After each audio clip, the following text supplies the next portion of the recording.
Astaxanthin was shown to extend lifespan in these different model organisms. We're under constant attack from a lot of things that can increase our oxidative stress and inflammation. Astaxanthin appears to only reduce the pathological activation of these inflammatory pathways, but not their normal functions. The fact, like I said, that it's distributed throughout the body means that it potentially has an impact on so many different aspects of health. Do much breathwork stuff in your life, David? I do a little bit, but like Headspace has like a breathing exercise, and so a lot of times in the mornings I'll do that, and it's just like a 5 breath little exercise, and then I'll maybe do some other mindfulness work, but not formal breathing work. But yeah, like I really enjoyed what we just did. What do you do when you're feeling overwhelmed, when you're feeling stressed? How do you downregulate? How do you calm yourself down if you're having a freak out? I'm pretty good at not getting too high or too low, but I will take deep breaths, go on a walk. If it's getting out in the water, I haven't surfed as much in the last few years, but I used to surf like all the time. So surfing would definitely be a way to kind of disconnect, reset. But exercising, fresh air, those are typical things for me. So a lot of things I want to talk about. I want to talk about oxidative stress. I want to talk about inflammation. I want to talk about antioxidants. I want to talk about longevity. You live in Hawaii. You grew up in Hawaii, which is pretty cool. Yeah. What do you see as some of the greatest stressors for the modern era of people causing things like oxidative stress and inflammation and things of the like? I think it's a combination of things. I mean, certainly there's the stress of everyday life with whatever you're pursuing. And I think a lot of that gets amplified with social media and news and things being pretty polarized.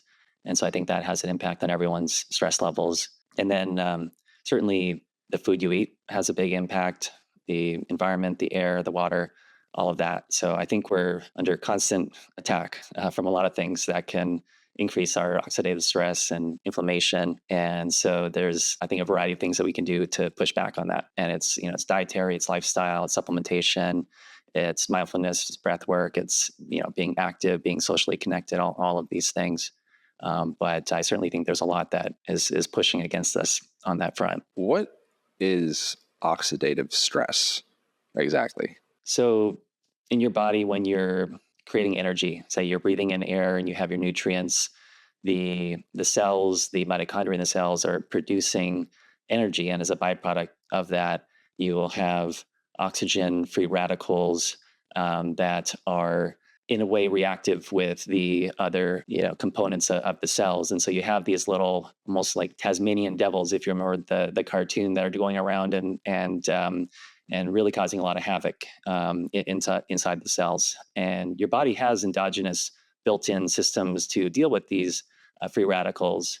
But over time, as we age and as the oxidative stress increases in our bodies, certainly there's additional things that we need to do to support our endogenous systems. And that can be supplementation or dietary and lifestyle modifications as well. I would imagine with something like oxidative stress, it's healthy to a point, and then there's a tipping point where it becomes degenerative. Mm-hmm. What's the positive function of oxidative stress, and at what point does it become deleterious to health? Yeah, so it's like with everything in the body, where there's homeostasis, there's balance, there's a reason things are the way they are in the body, and so oxidative stress or free radicals are all components of normal processes. Or I would say oxidative stress is probably when things get a little bit beyond where they should be. But having reactive oxygen or nitrogen species, free radicals, those are normal byproducts of normal processes in the body. And so you'll have redox sensitive pathways. So you'll have certain things that are happening in the cells that are triggered by free radicals or oxidative stress. And so it's all part of how the cellular machinery works. But what is redox sensitive pathways? Redox would be the sensitivity to the balance of the free radicals or the oxidative stress that would be happening. And so if you have an increase in reactive oxygen species, for example, that may trigger certain things happening in the cell. So that would be a redox sensitive situation. And the reactive oxygen species. Mm-hmm. What is that? So that would be, for example, like when the mitochondria, the little energy production components of the cells are creating energy. They're taking oxygen that we breathe and nutrients that we consume, and then going through a process to create energy. And just like you have production of energy in the real world, you have or in the like the physical world, you'll have pollution that's created as a byproduct. And so when this oxygen is essentially used to create the energy that powers our bodies, you'll have a pollution essentially that comes out of the mitochondria, which will be these reactive oxygen species that are kind of discarded at that point and no longer utilized in the energy production process. And now they're going out and causing issues in the cells. And so those would be the reactive oxygen species that are looking to engage with another component in the cell because they have a difference in their electrical charge, and so they're reactive and they're looking to engage or interface with another component in the cell, which can be damaging. And that's where antioxidants come in. They can say accept or donate an electron that can neutralize or scavenge, quench those free radicals so that they're no longer reactive and causing damage to the cells.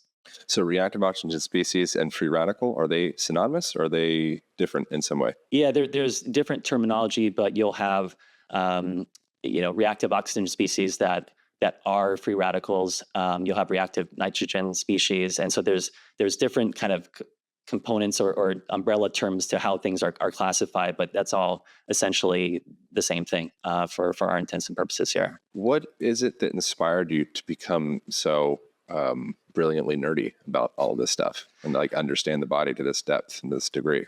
Yeah. Well, I didn't take the formal track. I didn't pursue an MD or a PhD in this. I fell into it actually initially back in high school. And so I was introduced to a company that was formed on the Big Island of Hawaii by a group of scientists from the Scripps Institute of Oceanography in La Jolla, California. And they had developed some cool technology to produce microalgae, and they wanted to commercialize it. And so for me, I was in high school at the time and started working in the production of the microalgae in the ponds that they use to grow the microalgae. And at the time, I didn't really know much about it. But as I spent some time there, I learned that this microalgae actually will start out life green. And then when it's stressed, from the sunlight, from nutrient deprivation, it will produce this molecule called astaxanthin that is a defense mechanism against UV light from the sun. And then it turns bright red. And it turns out that in the wild, this microalgae, it works its way up the food chain. And ultimately, it's responsible for the red pigmentation that you see in lobsters and crab and shrimp and salmon and other marine organisms. And so this nutrient is conserved, throughout these marine organisms, and it really provides a bunch of benefits beyond just color. And so for me at this time, this was really interesting and exciting. And the others that I was working with, including my father, who was previously in the biotech industry and came over to help this company commercialize their technology as well. So he and I and some others, really thought, wow, this could really have profound impacts on human health, because at the time, the commercialization pathway wasn't really clear. And we ultimately thought, this could be something that could be really beneficial for humans. It certainly works in the wild, helps salmon with actually swimming upstream. And so the story of salmon reproducing is pretty crazy in terms of swimming upstream against the current, kind of up against the little falls, and they're essentially wasting away, as they're swimming upstream. And but ultimately they get to the top of the stream where they can reproduce. And you'll see that when they're swimming upstream, their skin turns bright red, and that's actually the astaxanthin transferring from their flesh to their skin, which may be a sign of being ready to spawn. And then ultimately, when they reproduce and lay their eggs, you'll see the beautiful bright red eggs of the salmon, and they're red because of the astaxanthin being passed on from the mothers to the offspring, and it helps the eggs with their development and protection against the sunlight when they're in those shallow waters. And so we knew that they had these really profound roles in nature, and there was some preliminary research at the time. This was the late 90s.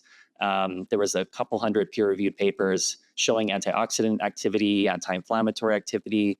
And at the time, there was no human studies or any supplements on the market, but we actually brought out together with a company literally across the street from us that also was growing microalgae.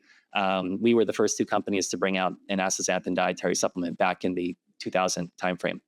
So that was really my introduction to this whole space. And I've been with it ever since for the last 20, 25 years. And so just being immersed in the world of astaxanthin for this time in all aspects of research and development has been the reason that I've been able to really fall in love with this and really get to know all these different components of how it works and why it's so important for us. So is the astaxanthin, that's not being produced endogenously within lobsters or salmon? They're eating that off of algae coming off of the riverbeds or the ocean. It's coming up the natural food chain. So it's in what they consume. They may not be eating the microalgae directly, but they may be eating smaller crustaceans, that have consumed the microalgae, for example, or the phytoplankton. And so, so it's something that works its way up the food chain. It's a nutrient that is conserved and passed up as the different species and organisms consume it. And that's when salmon I always heard that farm-raised salmon are colored, but they're not actually colored like with paint. They're colored in the sense that they are taking astaxanthin as a supplement. Is that right? Did I misunderstand that? Yeah. So that's actually a misconception out there, is that farm-raised salmon are dyed pink or red. They're actually fed, food that contains astaxanthin, and so the astaxanthin industry, does supply astaxanthin to the salmon feed manufacturers and other, farmers for other animals as well. And so it's a really important component of their feed. And there may be reasons why you would not want to choose farm-raised salmon for how they're raised or living conditions versus wild, or the actual level of astaxanthin, where in a wild-caught salmon that's much brighter, deeper red, you'll have more astaxanthin content, whereas the farm-raised may have a lower level because the farmers will include enough for the salmon to be healthy and to be color pink, but maybe won't overload it with a bunch as a certain like sockeye salmon might have a lot of astaxanthin in them. Yeah. But either way, if it's farm raised or wild caught, you are getting astaxanthin, which is making them pink or red. I'm drinking blue-green algae right now. And I had some astaxanthin this morning, actually, from your company, AX3. Oh, cool. So I'm all stacked.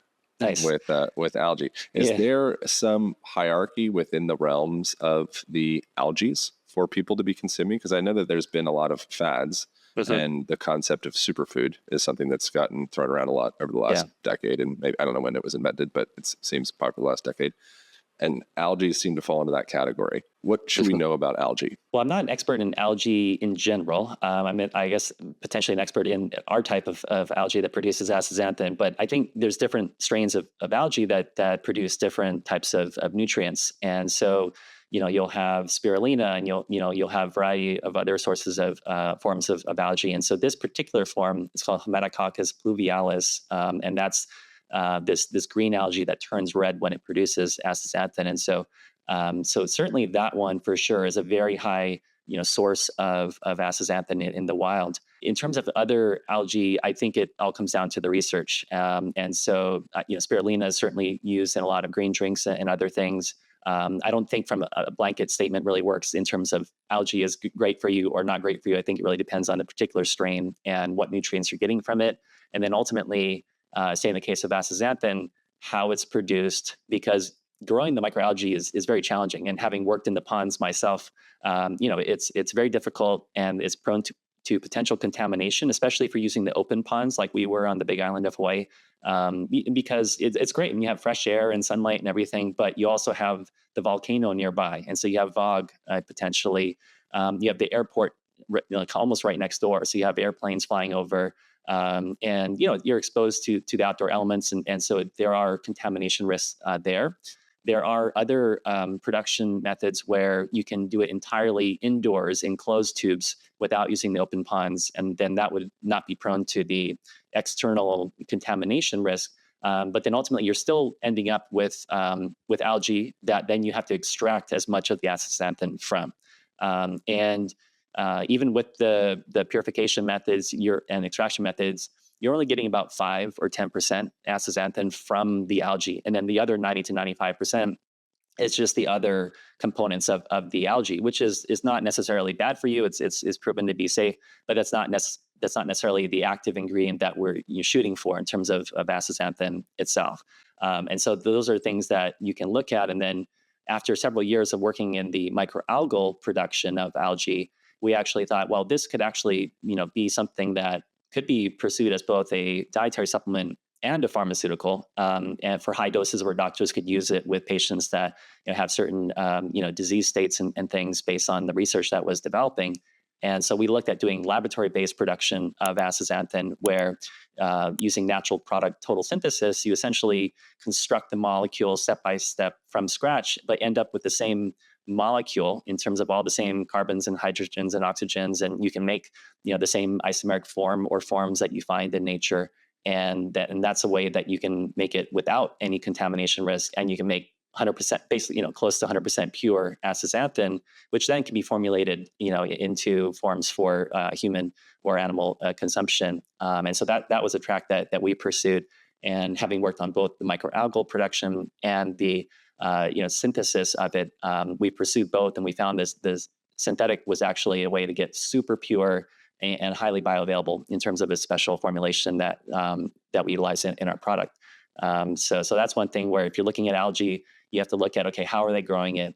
Is it prone to contamination? What type of extraction, purification methods do they have? And what are you actually getting in the final product? How does the astaxanthin act on inflammation in the body? And then also, same question as before in relation to oxidative stress.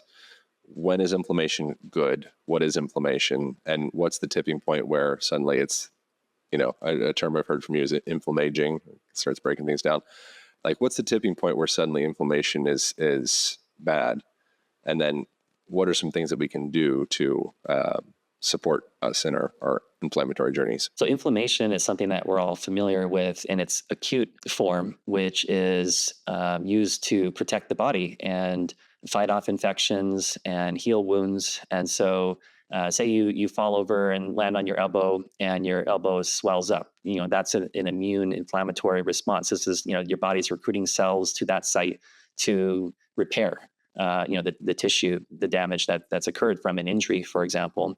Or if you have an infection and you are fighting, a cold or flu, that your body is having an immune response. That's an inflammatory response. It sends cells and signaling molecules to the site to fight off the intruders, basically. And so that's what the immune inflammatory response is, and that's a good thing. But the problem is normally you want that immune response to go in, do its job, and then go away. But what happens is as we age, or due to, again, poor diets, lifestyles, all these things, that inflammatory response will stay active at this chronic kind of low-grade level, low-grade inflammation, chronic inflammation. And so you have this smoldering of, inflammatory, cells and inflammation happening throughout the body potentially, or in certain organs, depending on what's going on. And that's something that over time will, cause damage to that particular tissue, whether it's the heart or the brain, the joints. And so that's the tipping point is you acute inflammation is a good thing. Chronic is not a good thing. Would that be site specific where the body has a nagging inflammatory response, or would it be a systemic inflammatory response? I've never, as you're talking, I'm kind of like, because I feel like, I've said all these terms a lot over the years and I've heard them a lot. And I feel like as you're explaining this stuff, I'm like, God, the body is so exceptionally, astonishingly incredible. And I have no idea how all this works. It just feels like magic. And like, what is like what's like the origin of inflammation? Like, where does it start? Like the intelligence of it is absolutely mind boggling to me. And that's how we survived, right? I mean, we wouldn't have survived if we couldn't fight off infections and heal wounds. That allowed us to, to beat out probably other organisms and species and things that couldn't, ultimately, however far back you draw it. So, I mean, it's a fundamental component of cellular biology and, how the body works. But yeah, to your point about, systemic versus localized, Could there You be can like a have bunch of micro localized fires happening, like, oh, your gallbladder a little bit, and your knee a little bit, and your back a little bit, and your liver a little bit, and Mhm. the culmination of all of that ends up looking a lot like systemic inflammation? And or is there such a thing as just this is just systemic inflammation where your whole body is we're freaking out. The Yeah. totality of us is freaking out, and we're fighting the totality of ourself, which we're considering to be a fire. I think you can probably have both, where you can have a localized, situation of inflammation. But ultimately, I would say it typically probably becomes systemic, because the body talks, throughout.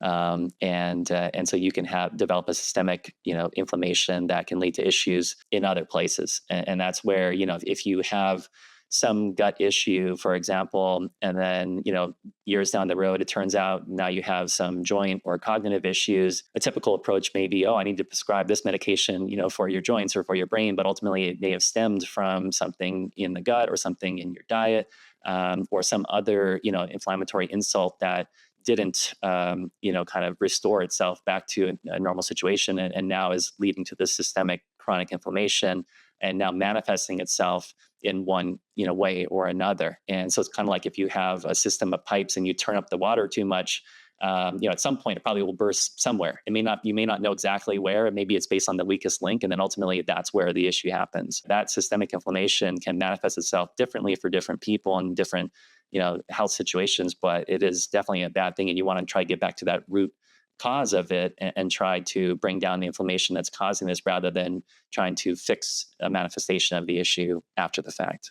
How does astaxanthin act? What's the mechanism of action in relation to inflammation in the body? Even with the 3,000 peer-reviewed papers on astaxanthin and 100 or so human clinical studies, and a lot of preclinical or non-clinical studies, we don't 100% understand all of how astaxanthin works. But with that said, we do have a pretty good understanding of, in the cells, it gets to the cellular membranes. And so your cell has a lipid bilayer. So essentially two lipids kind of sandwiched back to back as an exterior layer to the cell, but then also the mitochondria, the power plants in the cells, have their own membranes, and the nucleus that houses the DNA has its own membrane, as well as other components of the cell have their membranes as well. And so astaxanthin localizes in these membranes, and based on its unique molecular structure, where it has these polar head groups, it actually aligns with the lipids in the membranes that are polar on their heads and apolar on their tails on the interior of the membranes. And so astaxanthin,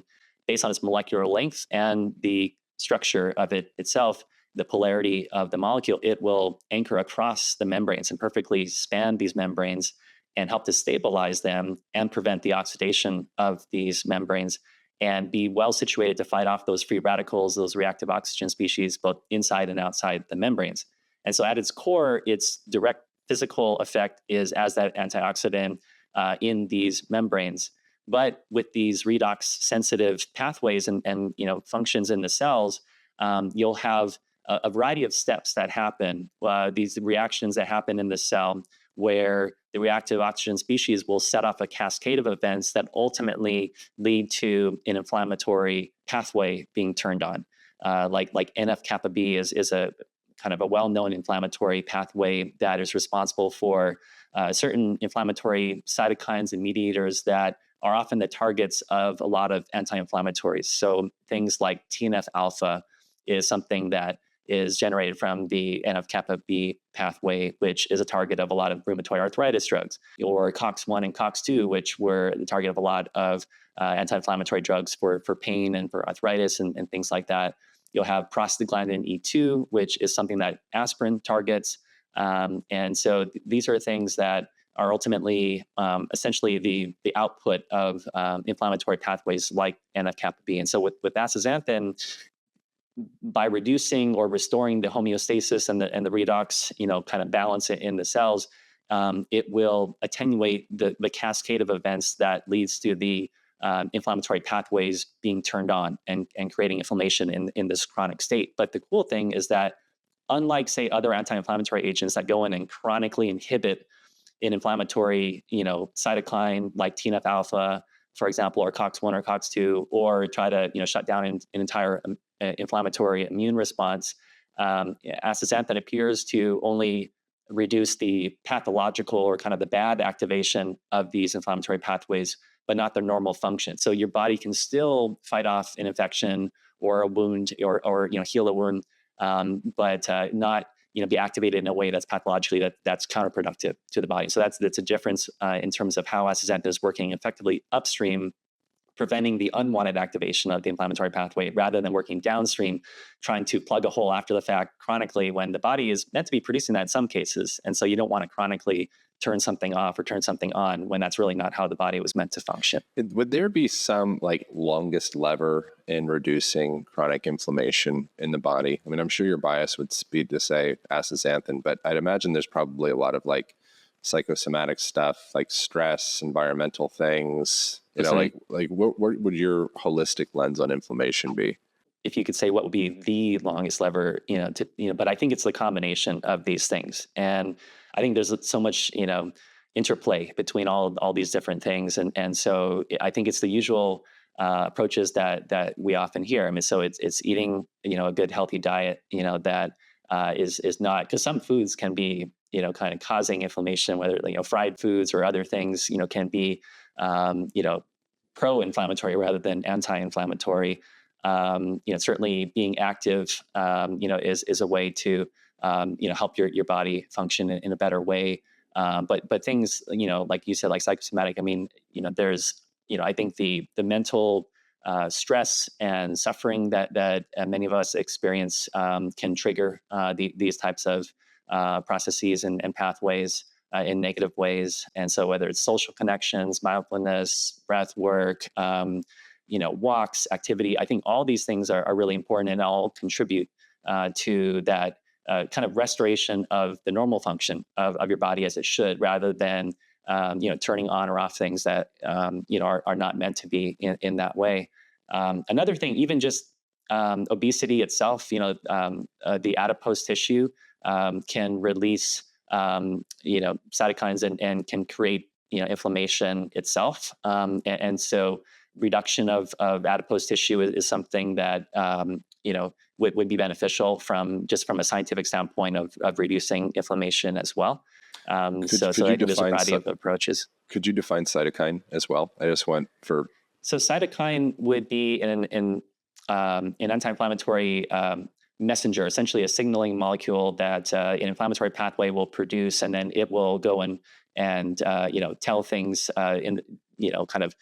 provide signals or messages to other components of the cell. And so essentially it's a component of the inflammatory process that leads to in some cases a good a good response where you want to fight off an infection or help heal a wound. But in other cases it can be damaging if it's actually damaging the tissue that you want to be protecting rather than fighting off a foreign invader.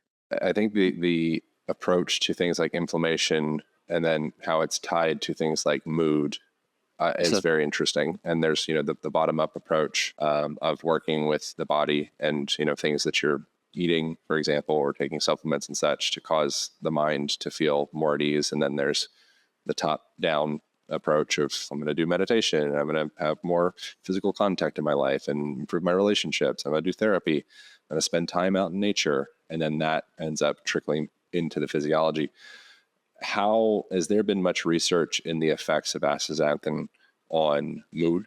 I don't know of clinical studies looking at mood. We have anecdotal evidence or feedback testimonials from the user community that people do report improvements in mood.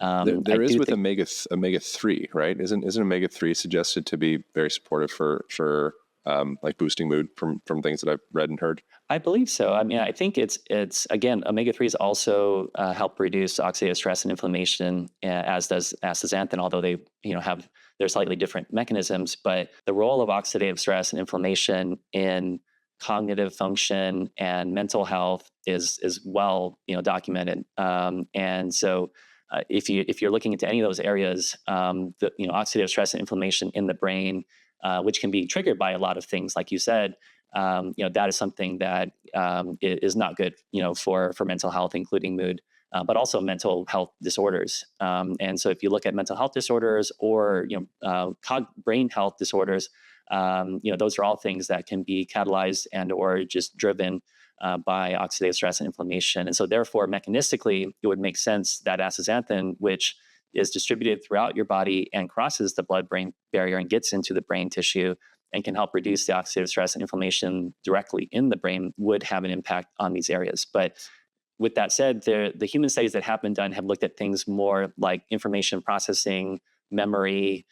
So they'll do a cognitive test and they'll look at how many questions you got right or how fast your response time was, and those types of things. So more cognitive performance has been the focus of some of the cognitive research with astaxanthin. But there's so many different areas. The fact, like I said, that it's distributed throughout the body means that it potentially has an impact on so many different aspects of health. And there's data in both humans and animals, as well as kind of test tubes, kind of the variety of the different forms of research, looking at everything from heart health to liver health to brain health to skin health, eye health, all these different areas. And so really interesting research in a lot of these areas, but it's not fully elucidated. So like in the area of brain health or mental health, those are areas that I think further research should pursue, because it would be warranted to see, can we have an impact on certain aspects of mental health, and what is the appropriate dosing, and is it something that together with certain lifestyle interventions or other interventions, is a really effective approach for one to improve their mental health. I've heard you communicating about astaxanthin in relation to cellular autophagy. Is that right? There's correlation with that. What is autophagy? Same question as before, basic, elementary, there's probably a good version of autophagy. Well, what is it in the first place? Is there a tipping point where it's like, well, it's a little too much autophagy? Yeah, that's a good question. I don't know about too much autophagy, but essentially autophagy is cleaning up, tidying up of the components in the cell. And so your cell is like a little factory, and things are going on, and it gets messy, and things need to be cleaned up, tidy up, recycled. And so autophagy is that process of recycling old components of the cells, and then making way for new things to happen in the cells. And so that's something where you don't want your cell to look like an episode of The Hoarders or something where it's just there's no cleaning that's going on. And so autophagy is a good thing to help just keep things functioning normally by keeping things kind of clean and recycled in the cell. And so autophagy can be and also you can have autophagy in the mitochondria, which is called mitophagy. And so whether it's within the cell in general or within the mitochondria, that's something that can be triggered by certain cellular signaling pathways. And so with astaxanthin, there is data showing that it activates AMPK, which is a really important pathway that is involved in a lot of longevity-related findings. And so autophagy, mitophagy is one there that through its impact on AMPK and then downstream effects on everything from mTOR to the sirtuins, FOXO3, NERV2, a variety of these pathways have their own impacts on autophagy and mitophagy. Can you define AMPK? I'm sorry, I apologize for all of this. AMPK is an acronym for a particular. I could pull up the exact definition. It's a long scientific terminology, but it's it's essentially an acronym for that particular scientific pathway, and it's a pathway that is nutrient sensing and has an impact on other cellular pathways, like, for instance, mTOR, which is the mammalian target of rapamycin, which rapamycin, for people in the longevity space, they would have heard about it. It was discovered on Rapa Nui in soil samples and was developed actually as a drug to help people with organ transplants to make sure that they could accept the organ. And it turns out that it also has this impact on longevity through research with the National Institutes of Health and other investigators. And it acts on this particular pathway that it's named after, or that the pathway is named after. And so, for example, that's one of the pathways that astaxanthin ultimately has an impact on as well, although not directly, like in the case of rapamycin. Rapamycin is directly, acting on mTOR, whereas astaxanthin has an impact. Again, we don't know exactly how astaxanthin impacts AMPK. We know that AMPK is activated by adiponectin, which is inversely correlated with TNF alpha, which we know that astaxanthin impacts TNF alpha. And so, the exact pathway, if you draw the whole line from astaxanthin being in the cellular membranes to ultimately impacting AMPK, is something that you can show impacts on different components, but at a biophysical level, what astaxanthin is doing to turn AMPK on. That is not something where it's directly doing it, but it's through a cascade of events that ultimately lead to AMPK activation. So all of that to say it's supportive for the longevity and health of cells. Yes, and so things like autophagy and mitophagy are impacted by the AMPK pathway. You'll also have like apoptosis, which is cell death, which is a normal thing that happens, but also you can have too much of it, or cellular senescence, the so-called zombie cells that are essentially should be dead, but they're not quite, and they're just secreting bad things like inflammation from them, and so they effectively need to be taken care of, and so you don't want that cellular senescence, and so those, as well as mitogenesis, which is the creation of new mitochondria, things like that are good things with the body's normal function. And so these are all things that can be impacted with astaxanthin's effect on AMPK. I feel like a 5-year-old asking my dad questions. I appreciate you entertaining me. Why would a body hoard senescent cells?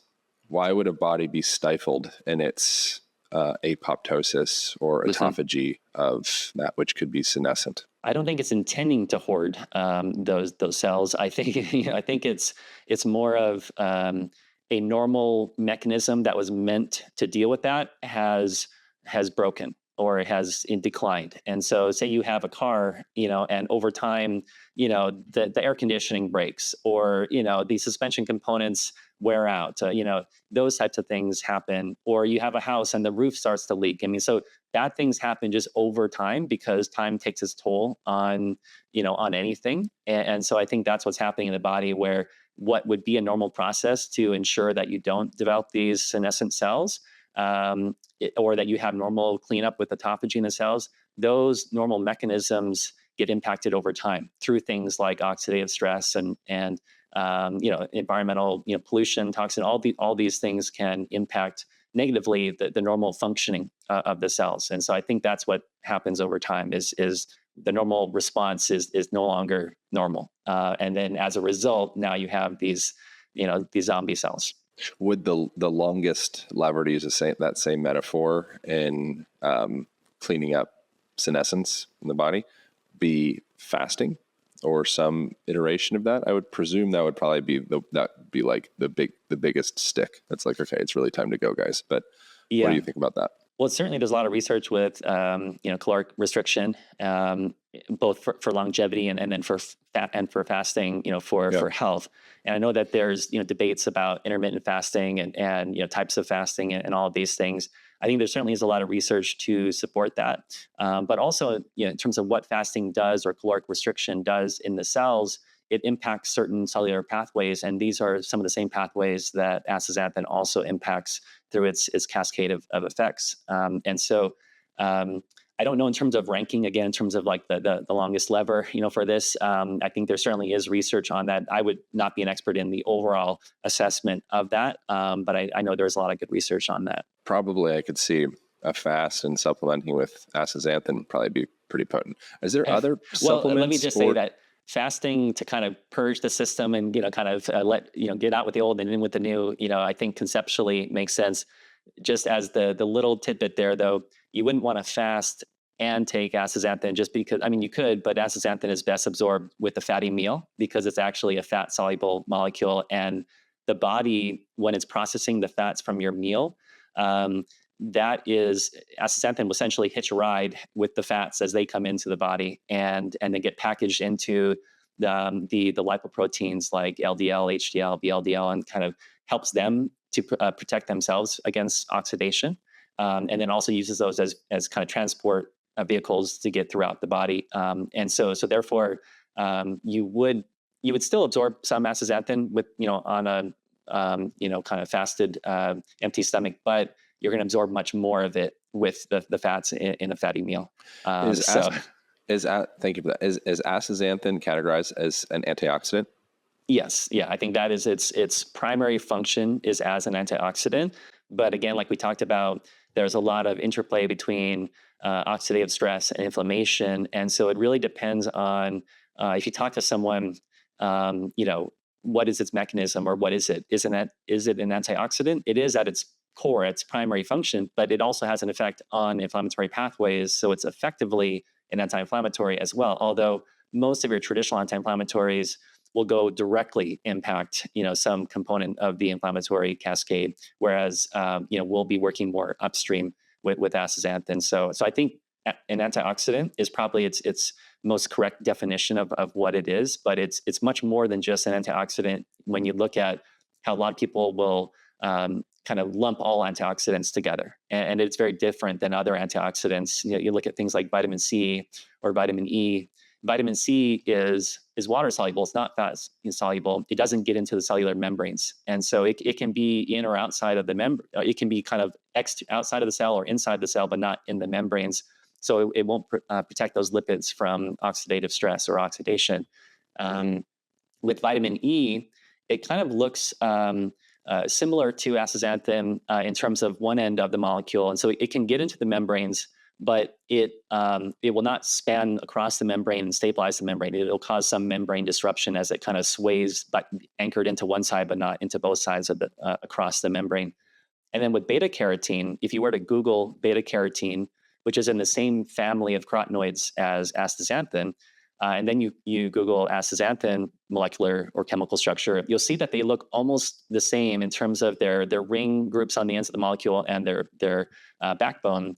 But astaxanthin has hydroxyl and ketone groups, which are like oxygen hydrogen groups. So, for example, with the hydroxyl groups that give the molecule polarity that, like I talked about before, allows it to span and anchor across the membrane. So beta carotene will get into your membranes of your cells, but it won't span and anchor across the membrane, and it'll cause membrane disruption, which is bad for the health of the cell and the function of the cell. And we've actually done research where you can measure the electron density or profile across the membrane. You can look at a healthy membrane and see, okay, it has a nice distribution of electrons at both ends of the membrane. And then if you insert something like beta carotene, that electron profile, i.e. the membrane, effectively is disturbed. Whereas with astaxanthin, when it goes into the membrane, the electron density across the membrane is not disturbed virtually at all. And so it's something that works well, plays well in the membrane. So it's very different in terms of how it localizes in the membrane. Also, the fact that it gets to your outer plasma membrane of the cell, but also the nuclear and mitochondrial membranes, which are privileged sites to be. And then on top of that, because of its structure, it can fight these free radicals in ways that would be different from other antioxidants. And so it can be more effective at scavenging and quenching these free radicals. And in certain studies looking at certain types of free radicals, it's been proven to be much stronger, like 6,000 times stronger than vitamin C, or 550 times stronger than vitamin E, and like 40 times stronger than beta carotene. And so it's looking at its ability to fight a certain type of free radical, for example. And so it's something that in various test tube studies looks to be much more potent as an antioxidant, but almost probably more importantly is where it gets in the cell and how it aligns in those membranes and protects those lipids in your membranes from oxidation, which is really important for overall health and longevity. So it's very different than other antioxidants. And then when you look at its downstream effects on inflammatory pathways and other important cell signaling pathways, it's something that really distinguishes itself from other antioxidants. You're brilliant, dude. I would, if I was attracted to men, I'd marry you. Oh my gosh! If we I had a appreciate that. mutual I'm connection, flattered. Hey man, your mind is incredible. That's funny. That's funny. Yeah. Why are you so interested in this stuff? Like, why have you gone so deep in all of the little annals of all of this? Like, what drives that? Oh man, I feel like I'm blushing. But so that's good. No, Me too, man. Yeah. No, but so I've always just been interested in how things work, and so I mean, it's taken forms of whether it was like calculus in high school. I was like wanting to understand exactly how it all worked. and because from that understanding, then you can be productive versus just like memorizing the answer. So it was that Yeah, right. understanding of Yeah, how it exactly. worked. Sometimes it takes enough memorization in order for the pieces to start to integrate to create understanding, Yeah, yeah, right? yeah, Like sometimes there's a little bit of rote memorization, but then eventually it can start to connect. But if yeah. you're just stuck in the rote memorization, it's just, there's nothing there. Yeah, the It's just memorization can mechanical. help you with terminology or certain, overall structures of how things are. But then ultimately, you need to put together and not just remember, like in this instance, in this snapshot, this was the answer. It's like, okay, well, this is a moving dynamic situation. If something changes or if there's some extrapolation from it, what does that mean? And so, separately, I also was interested growing up in, in cars, trucks, engines, all that stuff. And so I was the kid that was in AP calculus, but also automotive tech, building truck engines and things. And so again, understanding how the engine worked, understanding how the overall vehicle worked, all the systems, how they work together. That's all just really interesting to me. And then now in this case with the human body, cellular biology, chemistry, there's so much there, but there's a lot to understand and learn. And I'm certainly not an expert, and there's much smarter people in terms of PhDs and MDs that have also spent their lives in this. But in terms of the astaxanthin world, that's been where I've lived the last 25 years, and so all aspects of how you source it, how you make it, how it works in the body are things that I've definitely dove into, and my nature is mine to understand. Yeah, it's incredible. So with the longevity, so there's like people are taking resveratrol.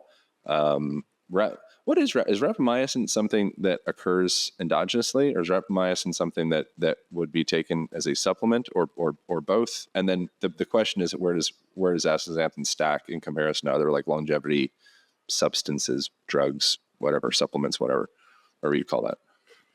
Rapamycin was discovered in the soil on Rapa Nui, and that was the one that we talked about that impacts. Right. It was developed as a drug for organ transplantation, and then it turns out it has this impact on this pathway that it has longevity mechanisms. So the mTOR, the mammalian target of rapamycin, and so I'm not an expert on rapamycin. I don't believe it's endogenously produced. I think you have to supplement or take it as a drug. Although I just thought that because of it's in mTOR. Pathway.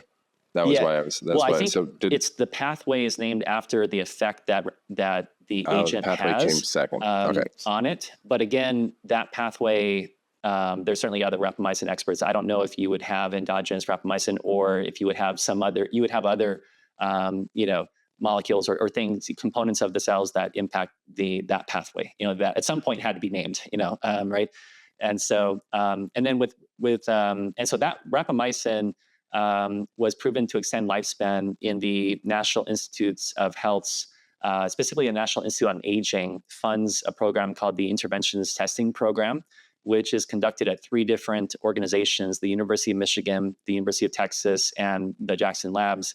And they have these genetically heterogeneous mice that are different from your typical inbred laboratory mice. That the normal laboratory mice are not the best representation of relevance to humans, although they're easy to study for basic research purposes. If you're trying to look at longevity and make extrapolations or conclusions in a non-human model, the genetically heterogeneous mice are much better at being closer to something that will be relevant for humans. And so this group of academics developed this particular strain of mice that are, like I said, genetically heterogeneous. They have these 3 different sites, and they'll have like a few thousand mice each year that they start in a cohort.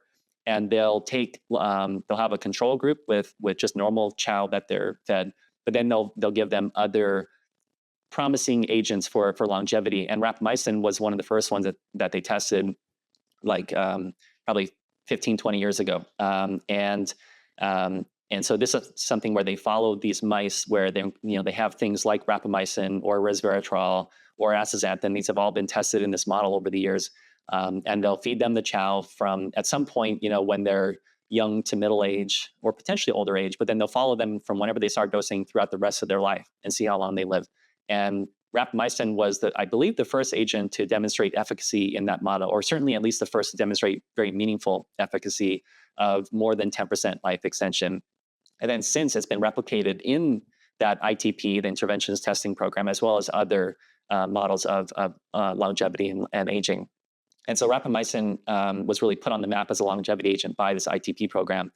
Resveratrol had a lot of hype, probably in about 15 years or so ago as well. And at that time, it was all the hype around red wine, because it's something that you get from red wine, and it impacts certain pathways that are involved in living longer. And so there was a lot of interest in resveratrol. It was tested in the ITP. It did not extend lifespan. And there was a lot of pharmaceutical development. That was a whole thing, right? Right? It was a big and farce. So if people want to go back and look at the story of resveratrol, who got busted for that? It wasn't Peter Attia, was it? Who was there? Wasn't there David like Sinclair was the Sinclair. investigator behind resveratrol, and I wouldn't say busted, but so he I thought there was like a thing. I watched a YouTube video about it. Yeah. So it's a little bit controversial with that, but he helped to really advance the science around resveratrol and the sirtuin pathways that impact some of these longevity mechanisms, and that led to a really big interest in related molecules for pharmaceutical development. And I believe it was GSK, GlaxoSmithKline, acquired, I think it was Sirtris. It basically was named after the sirtuin pathways, a pharmaceutical company that was developing proprietary forms of resveratrol effectively for medical use. And they were purchased for hundreds of millions of dollars. And then ultimately, after several years of research and development, they just shelved the program because it wasn't working. And so nevertheless, that created a huge amount of hype around resveratrol and red wine and all the benefits and this and that. And so still to this day, resveratrol is very popular as like a longevity agent. And there's a lot of research that shows it has potential benefits in things, but the gold standard model like the ITP did not show an impact on lifespan. And so interestingly, the ITP also tested omega-3s and green tea and say the NAD precursor NR, which is NAD, NR, NMN are all popular in the longevity space, for mitochondrial health and energy production and longevity effects, and it that also did not extend lifespan in the model. And so we were fortunate to be invited to supply the ITP with our astaxanthin back in 2019. Based on preliminary research that astaxanthin, was shown to increase lifespan in other model organisms. And so a lot of basic research is done in worms and fruit flies and yeast. And these are, organisms that are well understood by scientists. And then you can look at things in terms of like, say, lifespan. And so astaxanthin was shown to extend lifespan in these different model organisms. And based on some of that research, we were in, and a collaboration we did with the University of Hawaii that showed that we impacted FOXO3, which is known as an anti-aging gene. Based on a lot of human research, it's been correlated with people living to 100 healthy if you have this particular the version of the FOXO3 gene. And with astaxanthin, we did a study showing that it increased the activity of this gene, which is what you would want. And so based on all of that, the ITP said, we'd love to test your astaxanthin in our model. And so we supplied to them. And after several years in that model, following the lifespan of these mice, it turned out that astaxanthin did extend the lifespan by 12% in the male mice. And that was the first time in the 20-year history of the ITP that a supplement had extended lifespan more than 10%. And just an agent in general had extended lifespan more than 10%. That was exceptionally safe and broadly accessible, because things like rapamycin had worked and a few other medications have worked, but these are things that have side effects and tolerability issues that you may not want to be taking every day. You're doing like some Brian Johnson, David Sinclair, hardcore, injecting exactly. Your dong with you know, stem cell kind of scenario, or like, I think this is a good idea, but we're not totally sure. Yeah. I may live to 100 or I may die tomorrow. I mean, you don't know. Yeah. Or 200. Yeah. Right. And so it's really interesting. And we've actually had a lot of dialogue with Brian about astaxanthin, the ITP study. He's a big believer in astaxanthin as well. No, I definitely value, the work that he does, and everyone, including David Sinclair. I mean, everyone, contributes a lot to the overall field. And, but I think with astaxanthin, it's something that it's cool that it has been proven to extend lifespan. And again, in this 20-year history of this gold standard lifespan model in mammals, which is the best that we can do because well, it's not the best we can do, but it's the best we can practically do, because ideally you would test this in humans to see how long people live. But, say you and I start and then follow us for decades, it's going to take decades to find out if it works from a true lifespan Hopefully standpoint. we sell millions of dollars of product in that 30 years. And then we're like, and sorry, you guys. can do epigenetic testing. And oh, sorry, it didn't work. Right. So, so that's why you have to have some other way to look at lifespan. And so therefore in this mouse model, they live, a few years. And so you can follow that and actually get some understanding that, okay, this looks to extend lifespan and impact these mechanisms of aging. And so that was really exciting to see that astaxanthin, and in particular, the astaxanthin that we supplied, extended lifespan in this model. And again, being the first supplement or, kind of safe molecule to do so in their 20-year history. So that was a really big deal, and kind of distinguishes it from, back to your question about like versus resveratrol or versus maybe like rapamycin or the NAD related agents. I mean, these are all things that are very popular in the longevity space, but astaxanthin, I think, should be just as popular. It just isn't yet, and takes conversations to create awareness for astaxanthin. Really cool, man. I really appreciate your depth in all this. It's really like fascinating to get to explore and all of these concepts. And I appreciate you entertaining my very elementary questions, which I think it's great to talk. It's fun to talk about this for sure. Yeah. Is there other anything else or any other things that would be worth mentioning before wrapping things up?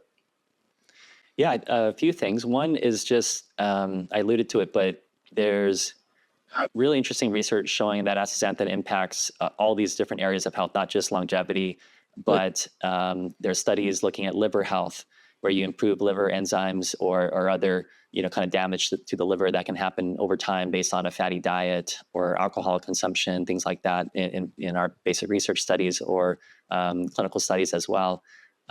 There's so you're recovering from all the red wine from the resveratrol fad. Yeah. You can recover in liver and longevity. Perfect. Yeah, and so astaxanthin, not being a drug, you can't make claims for disease or being a hangover cure or anything like that. But like, for instance, we worked with an academic researcher who specializes in liver, and he had a model where the animals essentially develop liver disease based on alcohol, ethanol consumption. And so you can have a diet that contains ethanol with or without astaxanthin, and it turns out that the liver damage as measured by the liver enzymes, which typically get elevated when your liver is not as healthy or functioning as well, those were decreased over time and kind of maintained the normal healthy range. And so there was impact. It countered the impact of the alcohol in that particular basic research model. There's also studies in heart aspects of heart health where, again, a basic research where we've been pursuing potentially pharmaceutical applications of astaxanthin as well, which is kind of analogous to the omega-3 space, where you have dietary supplement forms and you also have prescription forms that are indicated for particular disease uses. And so we've been trying to pursue both. And so some of our research was on the pharmaceutical side. So we looked at things like blood clots or atherosclerosis, and we saw improvements in those areas where you actually, for instance, imaged the arteries and saw reductions of the plaque buildup in the arteries on mice fed like a high-fat diet that are prone to developing, heart disease. And so again, that was really exciting research that we conducted. We looked at blood clots that formed in multiple different species and had positive results there as well, which was really exciting. There's the brain health, cognitive function, and types of studies I talked about. And then even like skin health is another area that's really exciting, because the microalgae produce the astaxanthin to protect against the UV light from the sun. But just like they are protected against the sun, we can do the same. And so when you take astaxanthin, it can help to fight off some of the damage that you may get from the UV light from the sun. And do you think that's do you think it's BS that if I'm in Hawaii or whatever, a sunny place, I don't use a lot of sunblock. I like zinc oxide and put it on places that might get burnt. I feel like the body's intelligent. It sends you signals when you've had too much sun, kind of like when you've had too much water. You like don't want any more water when you've had enough sun. It's kind of, but to each his own. Cover your face up, whatever. Probably just wear a hat, shirt.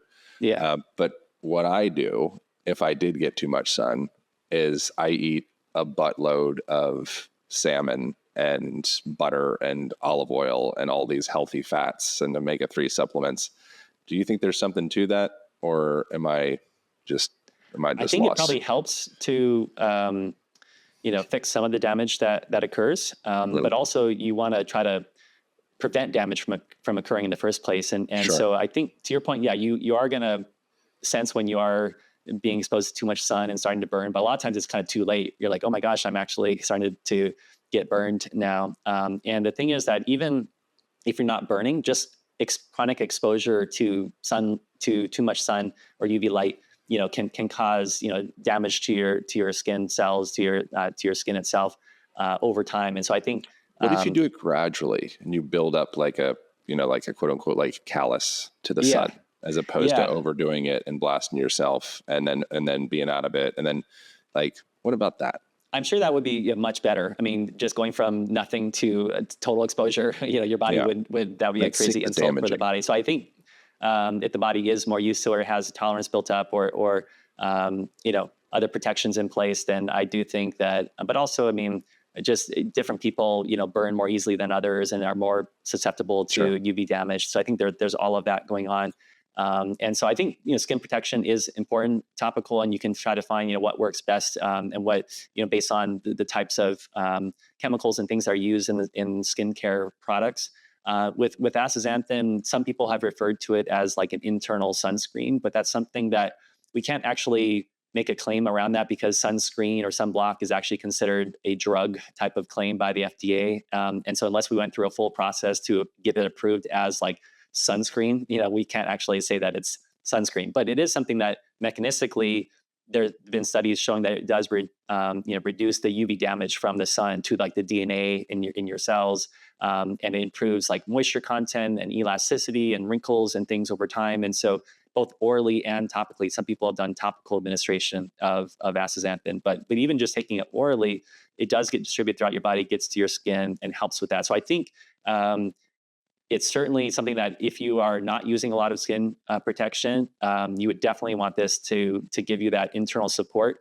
But then you should complement that with an appropriate, topical, especially if you're exposed, to intense sunlight or for long durations. Could you take enough astaxanthin that it becomes like a melanotan type peptide situation where you start actually changing pigment of the skin? Or like, could you turn into like a red lobster? Yeah, I think it certainly could be possible at an exceptionally high dose. But for instance, we've done like a cardiovascular health study in humans that was for 12 weeks at like 8 of our 12 milligram capsules a day, so 96 milligrams, which is much higher than the normal dose of say 1 or 2 capsules a day, 12 milligrams. And there were no reports of skin pigmentation issues at that much higher dose for 3 months. We've also done studies where the same study, people could continue open label for beyond a year at like a lower dose of like 24 milligrams a day. There was no skin pigmentation issues. But based on anecdotal feedback from our community, there are people that are like real power users that take 12, 16 capsules a day, and really helps them with joint and muscle health, especially, if they're older age. And there have been some reports there of skin pigmentation, but not like you're turning, like into a lobster or a flamingo, which is actually pink because of the astaxanthin they consume as well in their diet. But you may get some, reddening or pinkening of the skin to a degree, but I think it probably will depend on how different people absorb astaxanthin, the pigmentation naturally of their skin, as well. But I think it's something that for most people, unless they're taking those mega doses, probably would never approach, a level where that would occur. All right. Well, I appreciate you. I'd imagine people will probably be excited to try astaxanthin. What's the best place to point people from here? And by the way, for context, I got turned on to you from one of my very good friends, Max Lugavere, who he's been talking about. I've heard him mention astaxanthin for like years and years. And he did a conversation with you, and then he texted me shortly after that saying, "Oh, you should have David on to talk about this." And so now I'm taking astaxanthin. So I appreciate it. Thank you, Max, and thank you, Dave. No, I love Max and the fact that he has been taking astaxanthin for so many years, and he really, based on his interest in brain health and longevity, discovered these carotenoids, and in particular astaxanthin and some related carotenoids that impact brain health and longevity. It was great. It's great to connect with people that are passionate about astaxanthin as well. And I think he really liked our, what we've done with astaxanthin as well. So yeah, it was great to speak with Max and to be connected with you. And I think I love your approach to overall health and wellness as well. And so I think this integrates well with that. And so, yeah, so if people want to learn more, they can check out our website, AX3.life. And also on Instagram, AX3.life. And the last thing I'll mention is that the reason for the name AX3 is abbreviating astaxanthin as AX or even as A.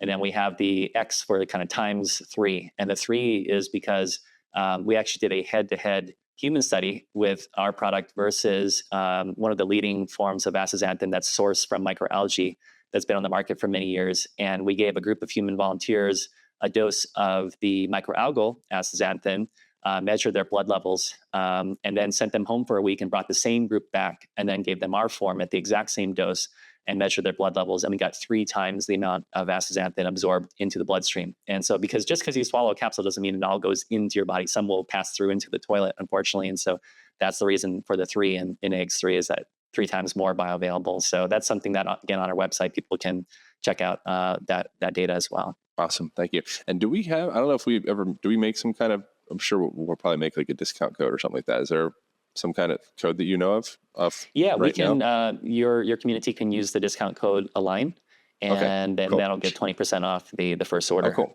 So Sweet. Yeah, happy to do that. And so there's like a promo code place on the site?